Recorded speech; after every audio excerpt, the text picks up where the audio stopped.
we're going to start, as always, with Meet the Press. Let's take it away. This is Meet the Press with Kristen Welker. Good Sunday morning. President-elect Donald Trump is racing to assemble his cabinet, making it clear the most important qualification may be personal loyalty to him.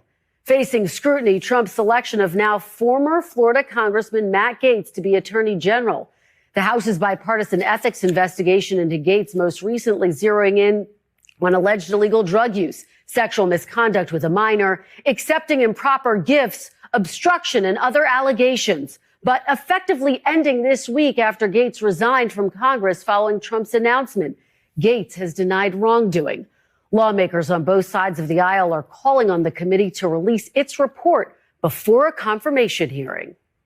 The House Ethics report, would you want to see it before voting on it? I don't want there to be any limitation at all on what the Senate can consider. So you want to see it? Absolutely. Do you have any concerns about someone who's been accused of sex trafficking, possibly leading the Department of Justice? I have concerns that he can't get across the finish line, and we're going to spend a lot of political capital. You're not on the House.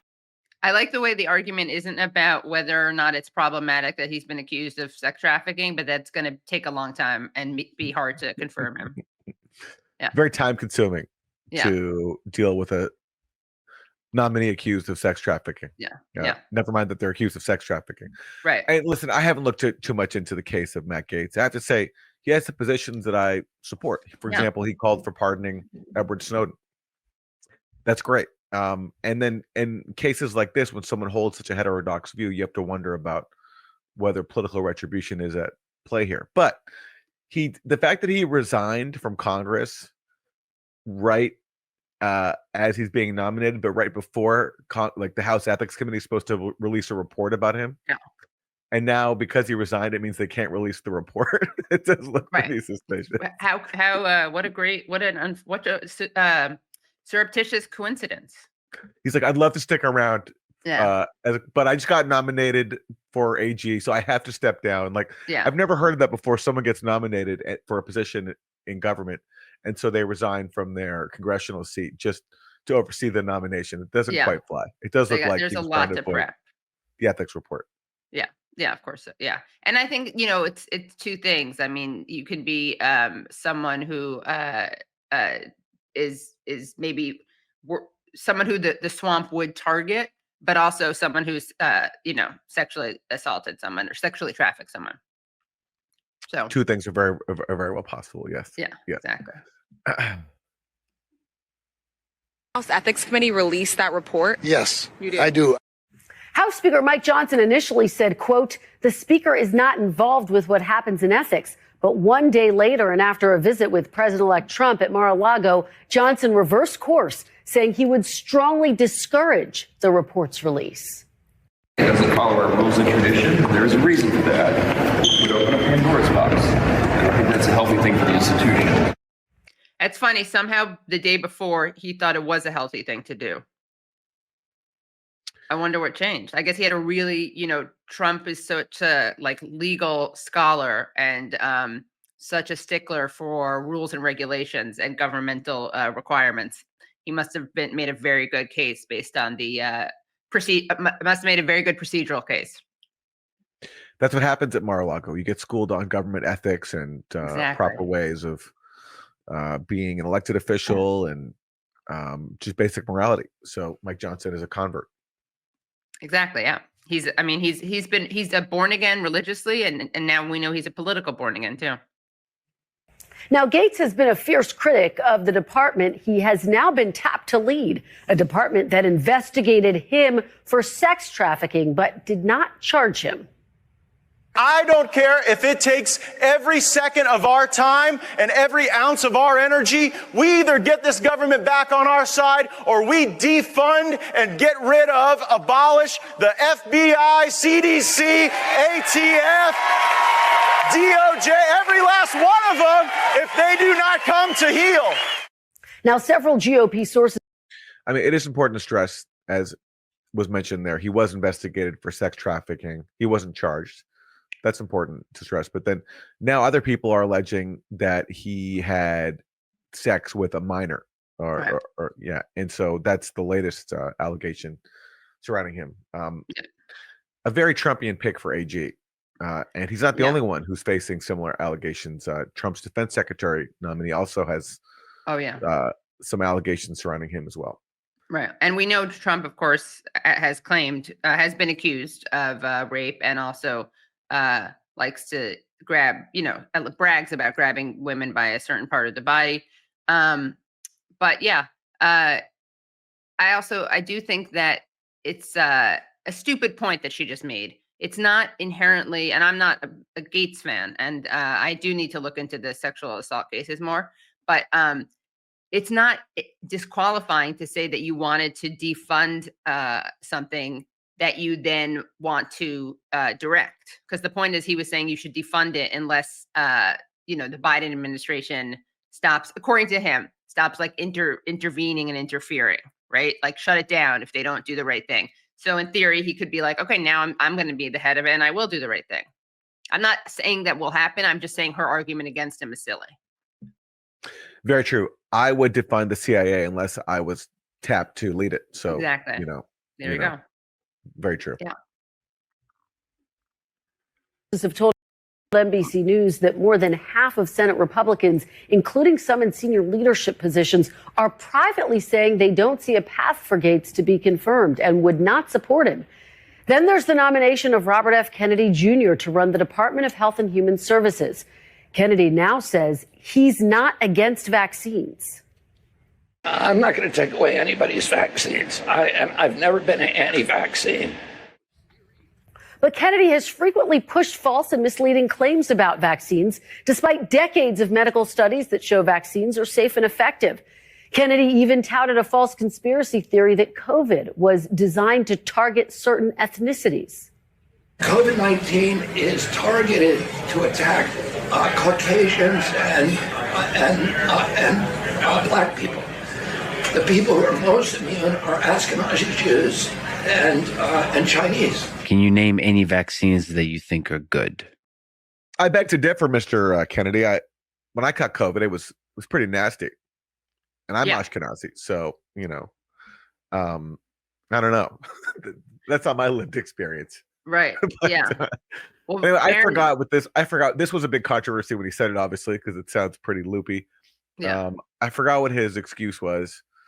I think maybe he said there was a worm in his head at the time or something. Maybe it was that, but I think he said it was taken out of context or something. But yeah, it does sound pretty clear there that he is saying that this is like it is a targeted bioweapon. The problem with this stuff is whenever even when you make light of it, it's a very sensitive issue. People feel very strongly about RFK both ways. Some people he's like a hero who's going to make America healthy again. And listen, in his defense, he does say some things that I think are positive when it comes to talking about like getting unhealthy food out of schools for children. I mean, who can object to that, right?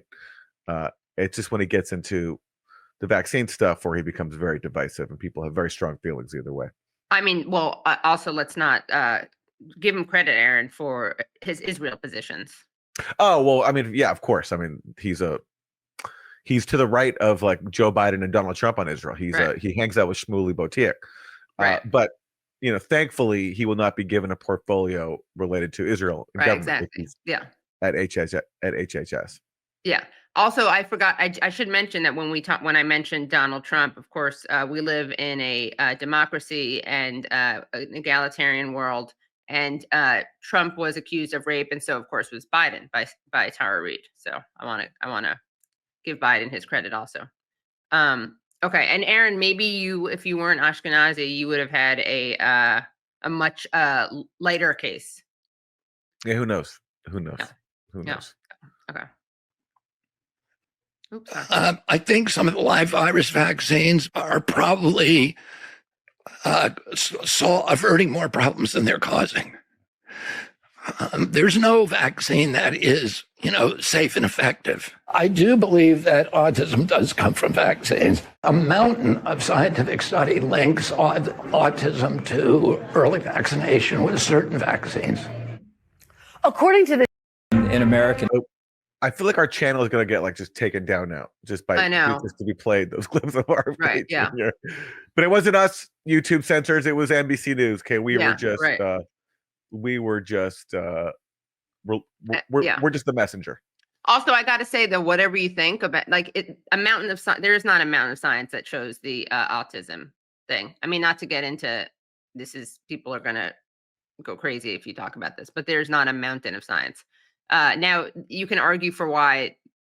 You can make arguments that there needs to be more studies on it, but anyway, should we keep going?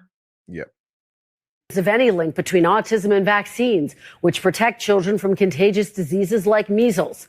Also under scrutiny, President-elect Trump's pick for Defense Secretary Pete Hegseth, a former Fox News host and decorated combat veteran. Police in Monterey, California say he was investigated in 2017 for an alleged sexual assault after a gathering at a hotel hosting an event for Republican women. He was not arrested and no charges were filed. Hegseth's attorney telling NBC. Remember when Trump kicked off his campaign in 2015 by saying that Mexico is not setting their best and they're setting a bunch of rapists? Well, Trump is also not setting his best either. Or maybe this is his best. Yeah, it could be, yeah. And I don't know the veracity of these allegations, but now he's got at least 2 nominees who are accused of sexual misconduct. Right. Yeah.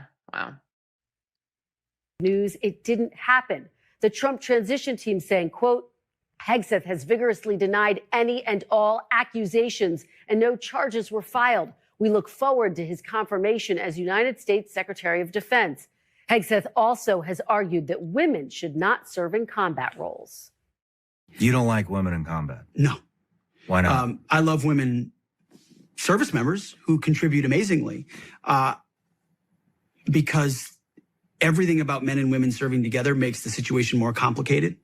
And complication in combat means casualties are worse. Now, the Pentagon opened combat roles to women in. I don't know. Listen, I mean, I've never served in the military, but if I was a woman, I'd be like, hell yeah. Right. Yeah. I mean, yeah, right. Of course. I mean, he is we are anti-war, but he is obviously a misogynist with some weird issues. I would hate to work with him. Let's just say I would not be happy to work with him. 2016, and women have succeeded and excelled in those roles since then. And joining me now is Republican Senator Mark. The thing that, I agree with a bunch of what she's saying, but what really drives me crazy is that they never fact check people that they that are like establishment figures. They never do these montages where they give information where they show someone saying something and then they argue that person's a liar. Unless they don't like that person. It's a very teacher's pet vibe.